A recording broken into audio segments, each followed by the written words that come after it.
यह कहानी किसी एक इंसान की नहीं है।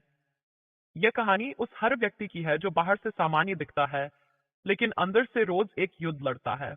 कुरुक्षेत्र आज तलवारों से नहीं बनता, कुरुक्षेत्र जिम्मेदारियों से बनता है। घर की जरूरतें, पैसों का दबाव, भविष्य का डर और लोगों की उम्मीदें, यही आज का कुरुक्षेत्र है। वह इंसान रोज उठता है, काम पर जाता है, लोगों से हंसकर बात करता है, लेकिन भीतर एक सवाल उसे खाए जाता है, क्या मैं सही कर रहा हूं? यही वह क्षण है जहां भगवत गीता शुरू होती है। जब अर्जुन ने धनुष नीचे रखा था, तब वह कमजोर नहीं था, वह बस उलझन में था। आज का इंसान भी कमजोर नहीं है, वह भी उलझा हुआ है। श्री कृष्ण बहुत शांति से समझाते हैं, मन का भ्रम ही सबसे बड़ी हार है। आज हम भी वही कर रहे हैं। हम काम करना चाहते हैं, लेकिन डर हमें रोक देता है। हम आगे बढ़ना चाहते हैं, लेकिन परिणाम का डर पैरों में बेड़ियां डाल देता है। श्री कृष्ण कहते हैं, कर्म से मत भागो, आसक्ति से मुक्त हो जाओ। इसका मतलब यह नहीं कि उम्मीद छोड़ दो। इसका मतलब यह है कि मेहनत करते समय खुद को मत तोड़ो। आज का इंसान नौकरी करता है, लेकिन हर दिन डर के साथ, डर की कल निकाल न दिए जाए, डर की कोई और मुझसे बेहतर न निकल जाए, डर की मैं पीछे न रह जाऊं। श्री कृष्ण कहते हैं, जो तुम्हारे नियंत्रण में नहीं है, उसके लिए भय व्यर्थ है। तुम्हारे नियंत्रण में क्या है? ईमानदारी से काम करना, सीखते रहना, अपने कर्तव्य से भागना नहीं। बाकी सब प्रभु पर छोड़ देना ही गीता का सार है।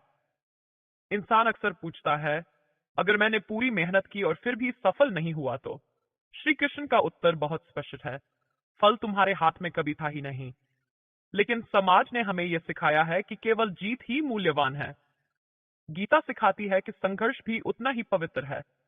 आज माता पिता अपने बच्चों के लिए चिंतित हैं, बच्चे अपने भविष्य के लिए डरे हुए हैं, पति पत्नी एक दूसरे से प्यार करते हैं, फिर भी तनाव में रहते हैं। श्री कृष्ण कहते हैं, अति अपेक्षा ही दुख का कारण है, कम अपेक्षा अधिक कर्तव्य यही संतुलन है। आज इंसान दूसरों से नहीं, खुद से हारता है। मन कहता है तू नहीं कर पाएगा, मन कहता है लोग हंसेंगे, मन कहता है बहुत देर हो चुकी है।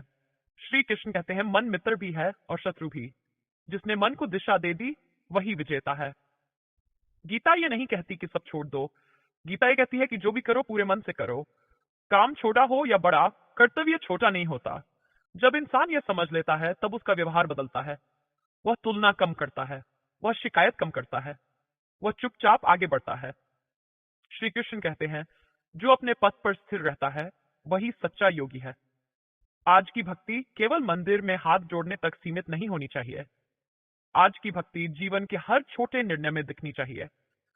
समय पर उठकर अपने काम को ईमानदारी से करना, किसी का हक न मारना, सच बोलना चाहे उससे नुकसान ही क्यों न हो, और जो जिम्मेदारी मिली है उससे भागने के बजाय उसे पूरा निभाना, यही भगवत गीता का असली व्यवहारिक रूप है। श्री कृष्ण ये नहीं कहते कि जीवन में कठिन समय नहीं आएगा। वह स्पष्ट कहते हैं कि इंसान गिरेगा, टूटेगा, कभी हारे हुए जैसा महसूस करेगा, लेकिन वही गिरना, वही टूटना उसे अंदर से मजबूत बनाता है। श्री कृष्ण शांति से समझाते हैं कि हर गिरावट सदा नहीं होती, हर असफलता दंड नहीं होती। कई बार वह केवल एक शिक्षा होती है जो इंसान को अगले स्तर के लिए तैयार करती है। धीरे धीरे इंसान ये समझने लगता है कि वह इस संघर्ष में नहीं है, वह सब कुछ खुद नहीं कर रहा, वह केवल एक माध्यम है। कर्म उसके हाथ में है, लेकिन उसे करने की शक्ति प्रभु से आती है। और जब ये समझ आ जाती है, तब अहंकार भी कम होता है और डर भी। अंत में श्री कृष्ण बहुत प्रेम और भरोसे के साथ कहते हैं, अपने कर्म मुझे अर्पित कर दो, परिणाम की चिंता छोड़ दो, और बिना भय के अपना कर्तव्य निभाते रहो। यह समर्पण हार नहीं है, यह मजबूरी नहीं है, यह सबसे बड़ी आंतरिक शक्ति है। क्योंकि जहां डर खत्म होता है, वहीं से सच्चा जीवन शुरू होता है।